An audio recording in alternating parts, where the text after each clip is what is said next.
Sekarang untuk Romo Hardo terkait dengan paroki ini Romo. Apa yang sudah dilakukan oleh paroki sebagai jawaban atas grafisimum edukasionis ini? Monggo Romo Hardo. Baik, terima kasih Bu Emi, terima kasih Romo Udit pemaparannya. Saya juga mengucapkan selamat untuk seksi pendidikan Paroki Kristus Raja yang mengadakan acara pada siang hari ini. Ini juga wujud bahwa dari Paroki Kristus Raja peduli terhadap pendidikan khususnya sekolah Katolik.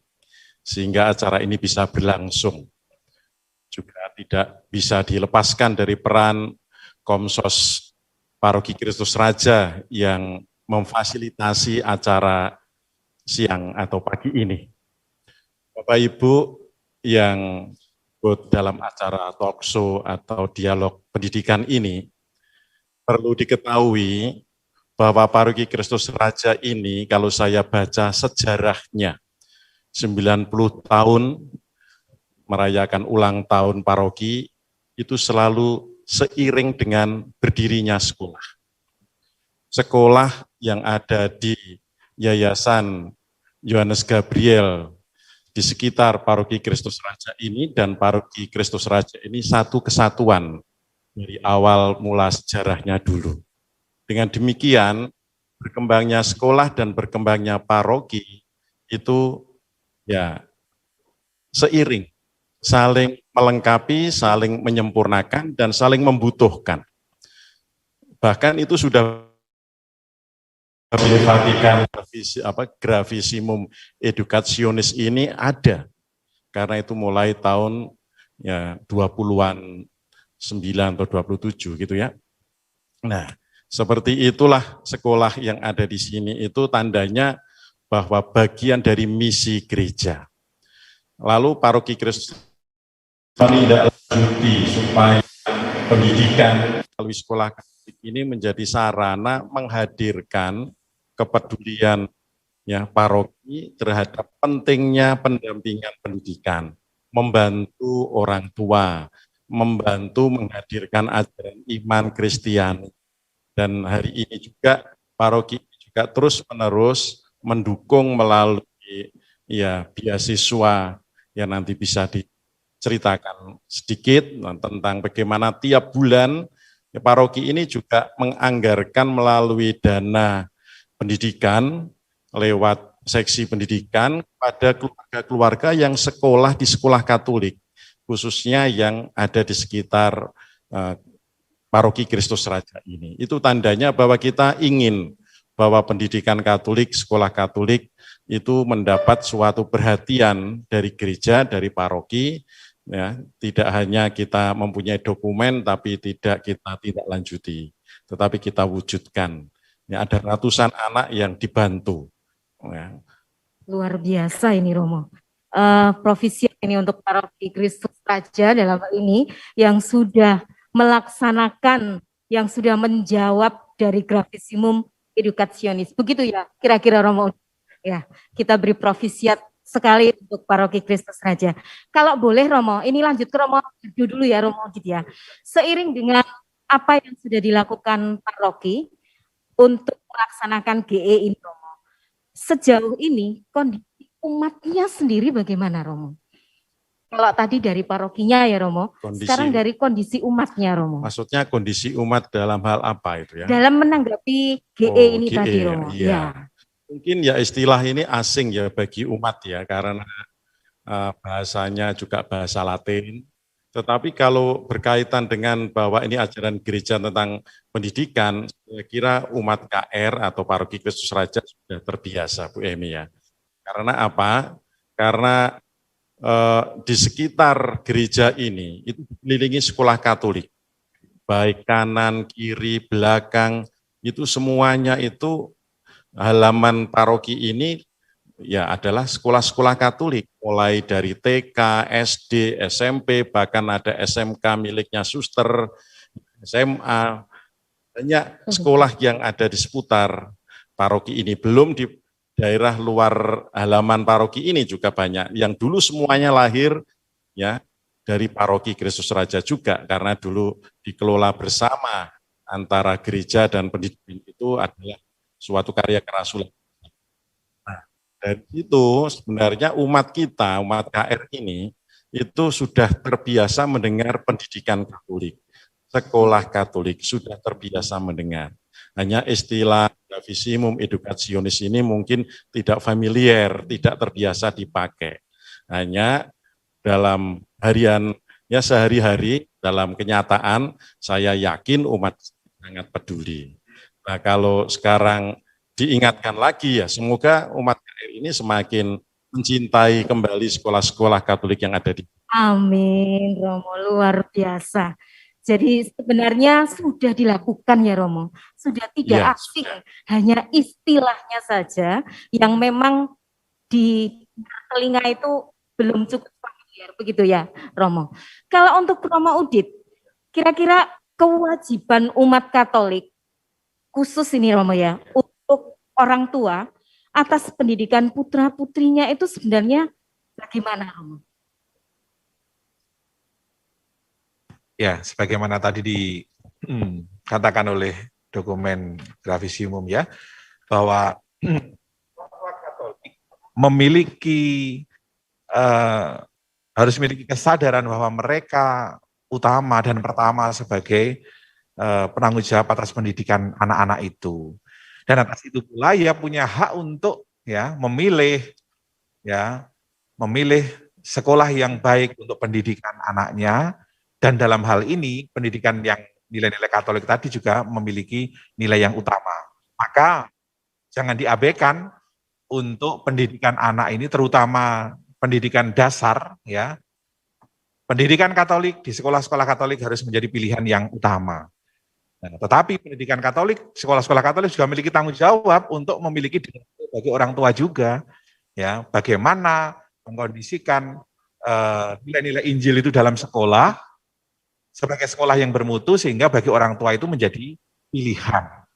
Artinya hak orang tua itu akan dilakukan oleh orang tua untuk memilih, dan pilihan itu gereja dalam hal ini membantu sekolah-sekolah Katolik untuk menjadi sekolah-sekolah yang memang baik untuk dipilih dalam rangka pendidikan Katolik bagi anak-anaknya.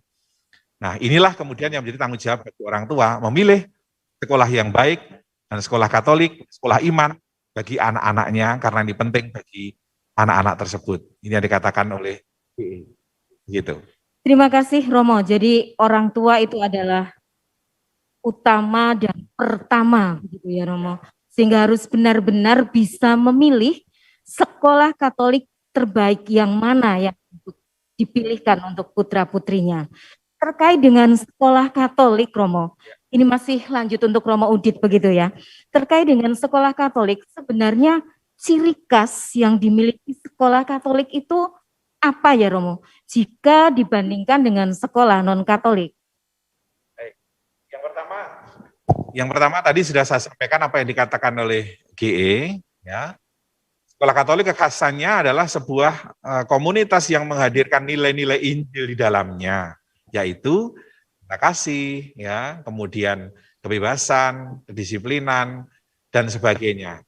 Nah, ini kemudian kalau di breakdown itu dalam proses pendidikan itu terpancar melalui tadi yang dikatakan oleh Miller, misalkan seluruh elemen sekolah, stakeholder itu menghadirkan sungguh ya semangat Injil itu pada pekerjaannya. Misalkan guru bukan hanya seorang guru yang bekerja hanya demi gaji atau demi uang, tetapi sungguh-sungguh menjadi pembimbing yang baik, mengajak siswa berjumpa dengan Tuhan, ya, menilai-nilai moral yang diberikan semacam itu, termasuk juga seluruh pegawai disemangati oleh yang sama.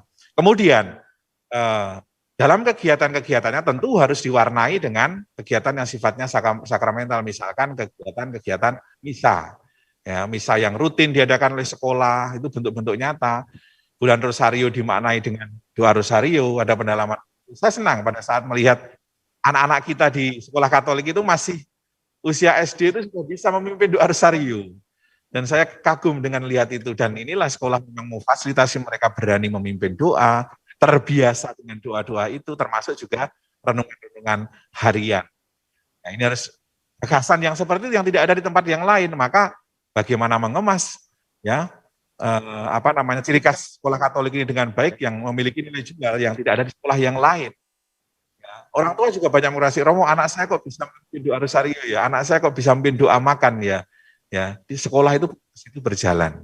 Demikian. Berarti itu sekaligus bukti konkretnya ya Romo ya. Ya. Bagaimana nilai-nilai spiritualitas itu ditanamkan, dilakukan oleh para siswa, guru, juga karyawan yang ada di dalamnya. Nah, sekolah Katolik memfasilitasi itu untuk tumbuhnya hal-hal tersebut. Dan itulah kekuatan dari sekolah Katolik. Jadi untuk para orang tua tidak perlu ragu lagi untuk memilih sekolah Katolik untuk studi lanjut putra-putrinya. Begitu mungkin Romo yang bisa saya tangkap dari uraian Romo. Terima kasih Romo Udit. Ini kembali ke Romo Hardo ini Romo. Kita tidak memungkiri kenyataan Romo, bahwa sekolah Katolik itu memiliki cap mahal. Mahal dalam artian yang bagaimana, begitu. Tetapi orang tua pasti akan atau pernah terbentur dengan hal ini, sehingga mereka kemungkinan besar juga akan memilih sekolah non-Katolik dalam tanda petik terpaksa ini Romo. Gitu. Nah, apakah pendampingan dari paroki, dari nilai spiritual anak-anak itu juga masih menjadi tanggung jawab gereja? Bagaimana ini Romo Hardo? Mahal Romo. Mahal dan nilai spiritual.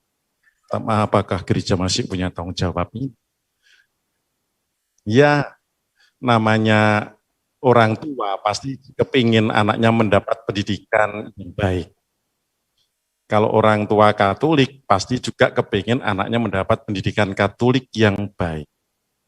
Ya, idealnya memang itu didapatkan di sekolah Katolik.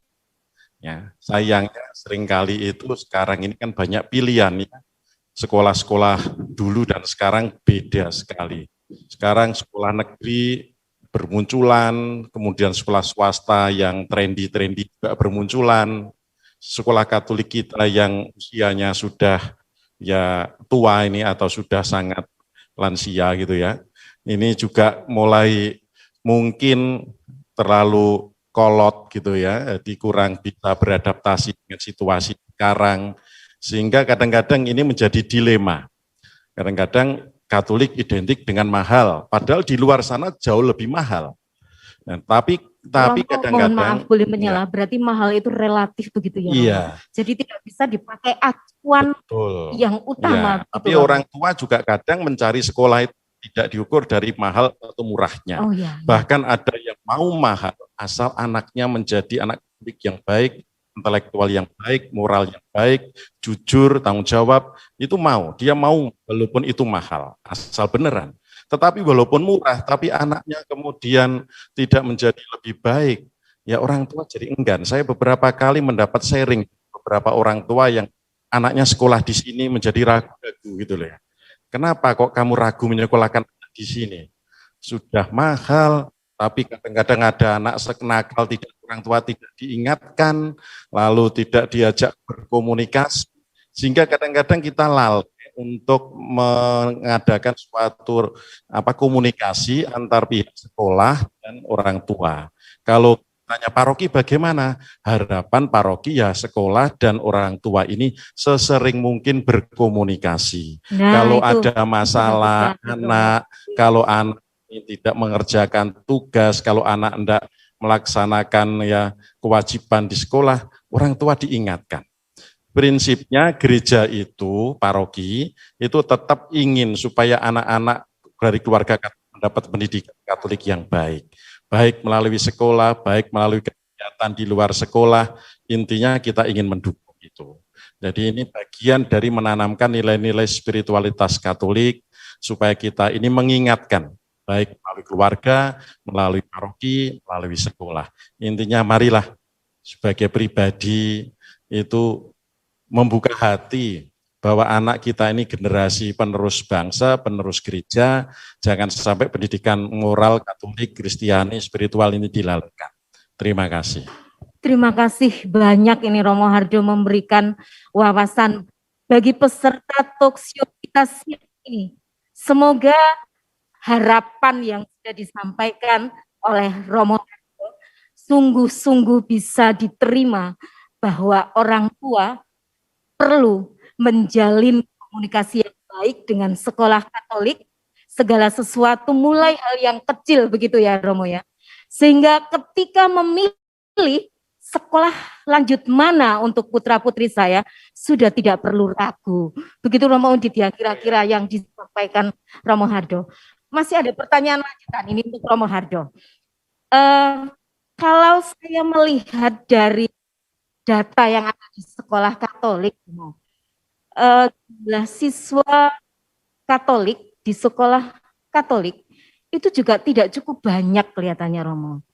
Saya tidak tahu jumlah persennya secara pasti, tetapi saya melihat belum sampai angka 50% begitukah Romo Udit kira-kira? Atau di yayasan tempat Romo itu sudah lebih dari 50% begitu Romo jumlah siswa Katoliknya? Komposisi jumlah siswa Katolik dengan siswa non-Katolik di sekolah Katolik, gitu Romo. Kalau Yohanes Gabriel secara umum, ya bukan hanya di Surabaya, tapi secara umum, memang yang Katolik tidak dominan. Tidak dominan, gitu ya Romo. Lebih banyak yang Kristen. Begitu. Nah, lalu sebagian lagi yang Muslim, Buddha juga ada. Ya, artinya tidak dominan selalu sekolah Katolik, berarti mayoritasnya Katolik tidak. Tidak ya. Itu berarti sebenarnya sekolah Katolik juga diminati oleh di luar itu Romo. Ya. Tetapi menjadi pertanyaan yang menggelitik saya tadi Romo. Ini saya sampaikan ke Romo. Mengapa jumlah siswa Katolik di sekolah Katolik itu tidak menjadi dominan seperti yang disampaikan Romo Odi tadi? Mungkin Romo Hardo bisa memberikan pendapat untuk kami semua. Ini terkait dengan himbauan Romo dan apa yang disampaikan Romo tadi. Umat itu masih ada kekhawatiran begitu ya Romo ya. Padahal sebetulnya tidak perlu khawatir. Mungkin Romo bisa mendalami lagi tentang mengapa ini terjadi begitu Romo. Mengapa? Ya saya enggak punya data persis sehingga kalau tadi dikatakan umat Katolik sedikit memang masyarakat kita itu umat Katolik memang minoritas, tidak banyak. Bahkan dulu saya ini juga alumni lulusan sekolah Yohanes Gabriel di Blora sana. Dulu pada waktu saya masih kecil, satu kelas itu ada 40 teman saya, yang Katolik hanya 3. Sedangkan yang 37 itu non-Katolik gitu ya. Mayoritas Muslim. Tapi sekolah itu sekarang juga mengalami nasib yang kekurangan murid gitu ya. Zaman saya tahun 80-an dengan sekarang itu sangat berbeda. Nah, dulu diminati sekolah Katolik dan muridnya berlimpah karena terkenal disiplin. Ya, bukan hanya sekedar pintar, intelektual, tapi disiplin. Nah, makanya sekarang bagaimana semangat seperti kedisiplinan sekolah Katolik itu tetap dijaga. Tetap menggunakan hati supaya orang Katolik semakin berminat di sekolah Katolik. Ya. Saya juga berharap sekolah Katolik dulu itu menjadi simbol-simbol ya, tadi sering disebutkan Romo Udit kehadiran Injil, teladan Tuhan Yesus Kristus, paling tidak juga ada simbol-simbol itu. Saya tuh melihat, kalau dulu itu ada Romo bawa pakai jubah, lalu jalan di halaman sekolah, seperti kita itu melihat Yesus sendiri yang berjalan gitu ya. Lalu kadang-kadang di sakunya ada permen, ada coklat, lalu diberikan kepada kita itu seperti mendapat sesuatu yang membahagiakan. Nah, ini maksudnya Katolik itu kaya akan simbol. Sakramen artinya tanda, simbol bahwa itu menghadirkan jiwa Kristus. Ini yang harus dihadirkan di sekolah Katolik. Kalau tidak ada simbol pengorbanan, apalagi di masa Prapaskah ya atau mendekati Pekan Suci sudah masuk, ya simbol salib dalam hidup itu harus nyata, harus konkret. Bahwa guru rela berkorban, paroki rela berkorban, yayasan rela berkorban, dan anak-anak diajari untuk rela berkorban seperti Kristus itu kasih, saling rela berkorban. Dan tidak membuat eksklusif hanya anak-anak yang mampu bayar mahal yang diterima, tetapi yang miskin tidak diterima. Hal-hal seperti ini sebenarnya nilai-nilai kekristenan itu atau nilai-nilai hidup teladan Yesus itu kita hadirkan. Kalau Katolik, ciri Katoliknya masih kuat, saya yakin ya, umat Katolik itu akan mencintai. Bahkan umat yang non-Katolik saja rela menyekolahkan di sekolah Katolik. Nah, maka sekali. ini dasarnya ini harus ada nilai spiritual, pengorbanan, cinta yang rela melayani itu harus dimiliki pengelola seluruh insan pendidikan. Baik Romo, terima kasih untuk informasinya, untuk penjelasan yang demikian jelas Romo, mulai dari yang paling kecil berbagi begitu ya Romo. Dan masih terkait dengan Romo Udit ini, dengan penjelasan Romo Hardo yang demikian jelas untuk para orang tua, sehingga tidak perlu ragu, tidak perlu khawatir, dan tidak perlu terkontaminasi oleh kata mahal tadi ya, itu ya Romo Hardo. Kira-kira Romo, kalau masih ada orang tua yang kemudian masih memilih sekolah lanjut untuk putra-putrinya itu di sekolah non-Katolik, itu sebenarnya tantangan dan resikonya itu akan seperti apa, Romo Udit? Ya, baik. Sebelum jawab ke sini, saya ingin juga mempertegas apa yang disampaikan Romo Hardo yang disimpulkan oleh Bu Eni tadi soal mahal itu relatif. Ya. Sebelum kita memilih ke yang non-Katolik lah ya. Relatif dalam arti apa? Kita dengan nilai uang sekolah yang sekian, memang dulu tantangannya ringan, karena sekolah negeri dulu itu bayar juga ya. Kebijakan pemerintah yang sekarang ini, pendidikan gratis ini menjadi tantangan yang sangat kuat untuk kita. Ya, bagaimana kita menjadi mahal karena dihadapkan antara membayar dan tidak. Ya, membayar angka berapapun kalau dihadapkan dengan realitas gratis ya pasti kelihatan akan mahal begitu. Tapi di balik mahal itu, ya kita melihat nilai sekolah Katolik ini yang harus ditingkatkan untuk kemudian umat Katolik itu setia. Ya, sebelum memilih ke yang lain, saya kok yakin banyak umat Katolik sebenarnya yang tetap loyal dengan sekolah Katolik itu, asalkan ya tadi Romo mengatakan kualitas ini ditunjukkan. Bagaimana kualitas pendidikan Katolik itu sungguh-sungguh bermutu, bernilai, maka orang tua itu berapapun kadang berani membayar untuk itu, gitu ya.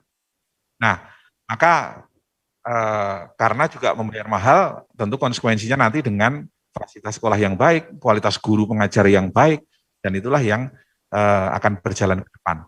Kalau kemudian orang tua dengan terpaksa memilih sekolah non-Katolik, ya, lalu ditanyakan apa yang menjadi tantangan atau resiko orang tua, tentu kemudian orientasi kita pertanyaannya adalah apa yang tidak ada di sekolah non-Katolik tersebut dalam hal pendidikan Katolik. Ya, tadi saya katakan kalau di sekolah Katolik pelayanan sakramental misa diberikan ya, lalu pada saat ada pendalaman APP juga dilaksanakan. Tario juga ada kegiatan untuk itu, kemudian ada kegiatan rutin retret, koleksi baik siswa maupun guru. Itulah yang mungkin tidak ada di sekolah yang lain. Nah, maka hal-hal yang demikian ini menjadi perhatian orang tua. Tentu mereka harus ekstra membayar mahalnya adalah mendampingi mereka secara lebih untuk pendidikan anak di rumah. Ya. Itulah yang harus dibayar juga kan kemudian pada saat anak-anak itu bagaimana belajar memimpin doa, belajar menghayati hidup sakramentalnya di rumah, Karena kalau yang di sekolah Katolik terbiasa sudah di sekolah itu demikian, masuk persiapan pertama segala macam itu terfasilitasi di sekolah. Saya bisa merasakan pada saat anak-anak itu mengaku dosa itu ya, itu tidak pakai teks itu sudah berani, datang, lancar untuk melakukan itu. Tapi begitu di tempat yang lain, di masyarakat mereka harus ikut, kemudian harus membaca, harus begini, memang berbeda. Maka tantangannya, kalau ditanyakan tantangan dan risiko, orang tua harus lebih intens, memberikan porsi yang lebih untuk pendampingan iman bagi anaknya kalau anak-anak tersebut disekolahkan di sekolah yang tidak Katolik.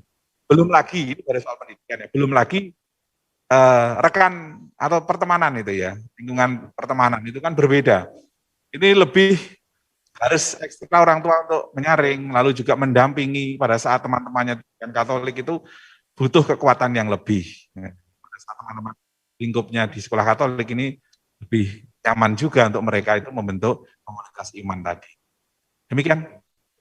Terima kasih banyak Romo untuk informasi sedetail itu, sehingga orang tua itu sungguh-sungguh bisa mempersiapkan dengan semua resiko yang memang harus diambil, begitu ya Romo, termasuk pembinaan iman secara pribadi, membiasakan untuk doa yang kemudian untuk proses katekumen dan sakramen-sakramen lain yang biasanya itu mudah didapat dan didampingi ketika di sekolah Katolik, tetapi tidak diperoleh ketika memilih sekolah non-Katolik. Gitu. Terima kasih banyak Romo untuk penjelasan dari banyak makna bagaimana melakukan tentang gravisimum edukasionis ini di umat sekolah Katolik. Sekarang bagaimana Romo Udit dengan Komisi Pendidikan Keuskupan Surabaya? Apa yang sudah dilakukan oleh Komdik Keuskupan untuk lebih memaknai GE ini, Romo? Dan juga bagi umat dan sekolah Katolik secara umum, Romo. Ya.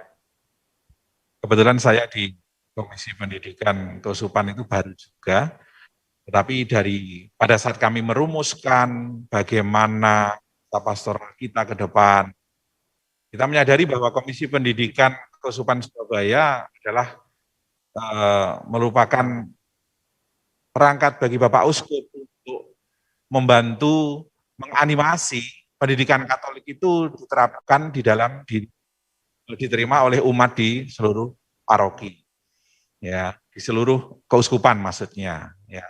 Bagaimana menganimasi misi pendidikan Katolik itu sehingga pendidikan Katolik itu sungguh berkembang di keuskupan ini.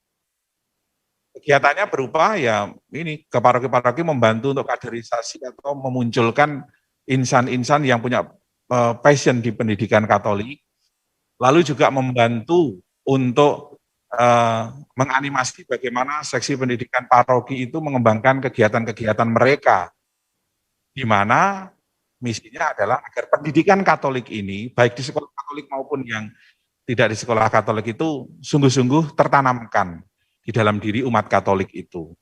Karena mau tidak mau, ini merupakan hal khusus yang penting di tengah kehidupan yang seringkali pendidikan Katolik itu kemudian diabaikan di tingkat sekolah-sekolah itu. Nah, yang diopeni ya guru, termasuk siswa, juga insan-insan pendidikan, aktif pendidikan di paroki itu untuk bagaimana pendidikan Katolik di paroki-paroki itu bisa berbicara untuk mengembangkan pendidikan Katolik di masing-masing paroki. Itu. Berarti ada kerjasama sinergi Romo dari paroki, kemudian mungkin ke FIKEP begitu ya, dan akhirnya ke Komisi Pendidikan sendiri. Sehingga semua ranah mulai dari anak, guru, karyawan, dan semua insan yang terlibat dalam pendidikan, mungkin para relawan yang ada di seksi pendidikan pun bisa terjalin suatu kerjasama yang sinergis untuk pendidikan ini bermutu, begitu ya Romo. Terima kasih Romo Udit untuk penjelasannya. Ini untuk Romo Hardo. Ini pertanyaan yang pamungkas Romo. Terkait dengan apa yang disampaikan Romo Udit bahwa paroki itu mengupayakan anak-anak di parokinya yang kesulitan untuk bersekolah dan mendapatkan beasiswa. bagaimana sih Romo sebenarnya prosedur yang harus dilakukan oleh orang tua untuk mendapatkan pengajuan beasiswa ini Romo? Sehingga itu juga memunculkan tidak ada kata mahal, yang penting adalah berkomunikasi, begitu ya. Sehingga tidak ada keraguan lagi, tidak ada kekhawatiran lagi, dan tidak perlu ada image bahwa sekolah Katolik itu mahal. Monggo Romo Hado bisa menjelaskan pada kami semua. Ya, baik. Kalau soal mengajukan beasiswa itu pasti banyak yang tertarik ya, apalagi bisa meringankan biaya sekolah. Ya, bisa dibantu, bisa diringankan biaya, apalagi kalau paroki memfasilitasi, seksi pendidikan bisa menyalurkan, semakin semangat itu ya, biasanya seperti itu. Tapi kadang-kadang kan kita itu juga harus jangan sampai jatuh pada hal yang saja, uang saja, seolah-olah kalau kita itu butuh uang, mudah-mudahan paroki memenuhi gitu ya. Itu jangan sampai hanya itu sarana untuk mendukung pentingnya pendidikan Katolik. Dan kita memang kadang-kadang juga terpaksa tidak memberi sepenuhnya seperti apa yang diajukan oleh keluarga. Nah, bagaimana supaya kita tahu kemampuan keluarga dan kita bisa membantu sesuai dengan kemampuan kita dan sesuai dengan kemampuan keluarga, maka perlu suatu kerjasama antara orang tua, lingkungan, seksi pendidikan, dan paroki. Biasanya ada format yang harus diisi orang tua, ya kira-kira putra-putrinya yang kesulitan untuk biaya sekolah itu ada berapa, kemampuan keluarga berapa, lalu nanti seksi pendidikan survei ya atau asesmen ke lapangan ya ke keluarga tersebut, apakah memang benar-benar keluarga ini layak dan perlu bantuan. Kalau memang nanti sudah disurvei, baru kita sepakati di paroki ya, anggaran yang kita miliki berapa, lalu kemudian kita perlu memberikan pada siapa, ada yang diprioritaskan, ada yang mungkin tidak, karena kemampuan keluarga juga cukup. Akhirnya ada semacam ya filter, dan prinsipnya kita tidak mengambil alih tanggung jawab keluarga dalam pembiayaan, kita membantu keluarga yang membutuhkan bantuan biaya pendidikan. Memang paroki ini 10 tahun terakhir itu sangat peduli terhadap beasiswa pendidikan, kurang lebih ada 200-an anak mulai usia TK, SD, SMP, SMK, SMA, bahkan ada yang kuliah. Nah, dengan harapan mereka ini semua sekolah di sekolah Katolik, secara khusus ya mudah-mudahan mereka ini juga menghasilkan aktivitas gereja, jangan sampai hanya menerima tetapi dia tidak pernah rajin hidup menggereja seperti kata Romo Udit. Ya, di sekolah Katolik rajin, tapi kalau di gereja tidak rajin. Nah ini ya repot gitu ya. Guru misdinar muridnya ratusan, ternyata misdinar hanya 10 orang. Nah, ini kadang-kadang yang membuat kita ini, apa anak seperti ini perlu dibantu tidak atau gitu kadang-kadang ya. Orang tua yang tidak mengingatkan seperti ini apakah layak menerima beasiswa. Kalau mengajukan rendah hati, kalau tidak diterima terus marah-marah. Ya kadang-kadang seperti itu. Nah inilah kita perlu semacam apa ya, bertobat lah gitu ya. Perlu bertobat, jangan hanya kita mencari dan menuntut orang lain, tetapi juga berjuang. Memang saya perlu sekolah. Saya ini dari keluarga yang kecil, sederhana. Kalau dihitung matematika, tidak mungkin orang tua saya membiayai sekolah anaknya yang banyak itu ya. Tetapi karena mempunyai niat yang baik, saya harus disekolahkan sekolah Katolik, nanti gimana caranya, pokoknya harus sekolah Katolik dulu, baru solusinya menyusul. Entah nanti dibiayai dari rumah sedikit, dari gereja sedikit, akhirnya cukup lah itu. Maka harapan saya, fasilitas yang ada di paroki ini memberikan motivasi orang tua untuk menyekolahkan anaknya di sekolah Katolik, dan semakin ada kerjasama yang baik. Nah intinya kalau memang perlu ya kita bantu. Ya untuk Bu Emi dan tim pendidikan ya jangan hanya sebagai penyalur uang ya, harus mendampingi anak-anak juga supaya kualitasnya meningkat. Kalau menyalurkan itu ya nggak ada bedanya dengan sinterklas itu ya. Nah, jangan jadi sinterklas, tapi jadi orang yang memberdayakan, yang mengedukasi. Ya itu yang harus kita lakukan melalui seksi pendidikan paroki, dan itu bermanfaat untuk misi gereja, misi paroki kita, misi keuskupan kita, misi yayasan kita. Terima kasih. Siap Romo untuk mengemban tugas seperti ini. Demikian juga dengan komisi pendidikan begitu ya Romo Udit. Para Talkshow yang terkasih, dengan berbagai macam pemaparan, informasi, harapan dari Romo Udit maupun dari Romo Hardo, kiranya kita tidak perlu lagi memiliki rasa kekhawatiran untuk menyekolahkan, untuk memilih sekolah Katolik sebagai sekolah tempat putra-putri kita menuntut ilmu, tidak hanya secara kognitif, tetapi juga memiliki nilai-nilai Kristiani.